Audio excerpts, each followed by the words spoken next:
İrəvan Azərbaycanla tezliklə sülh müqaviləsi imzalamağa və düşmənçilik səhifəsini bağlamağa hazırdır. Bunu Ermənistan Xarici İşlər Naziri Ararat Mirzoyan deyib. O söyləyib ki, Ermənistan Türkiyə ilə də danışıqlarda müsbət nəticə əldə etməyə, diplomatik münasibətlər qurmağa, sərhədləri açmağa hazırdır.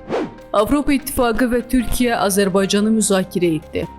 Amerika üçün əsas vəzifə Rusiyanın bu qərarı dəstəkləməyə inandırmaq olacaq. Biz razıyıq və əgər Rusiya razılaşarsa, o zaman atəşkəs başlayacaq. Bu fikri Ukrayna prezidenti Volodimir Zelenski söyləyib. Rus ordusu Donetskin 2 kəndini işğal etdi. Ermənistanın keçmiş prezidenti Serj Sarkisyan'a qarşı yeni ittihamlar irəli sürülüb. Ona qarşı qabaqlayıcı tədbir kimi ölkəni tərk etməməsi barədə yazılı öhdəlik seçilib. Ermənistanın baş naziri Nikol Paşinyan İrəvanda Türkiyəli jurnalistlərə verdiyi müsahibədə Ermənistan-Türkiyə münasibətlərinin normallaşması, sərhədin ilkin şərt olmadan açılması, eləcə də soyqırımının tanıtdırılması məsələsinə yenidən nəzər salmaq və Mehri üzərindən maneəsiz dəmir yolu yüklərinin daşınmasını təmin etmək istədiyindən danışıb. Bu barədə erməni nəşri məlumat yayıb.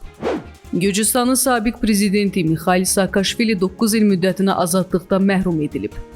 ABŞ-nin NATOdan çıxacağı çətin ki baş versin, çünki ABŞ prezidenti Donald Trump heç vaxt bu ehtimaldan bəhs etməyib. Bu barədə Rusiya Xarici İşlər Naziri Sergey Lavrov deyib.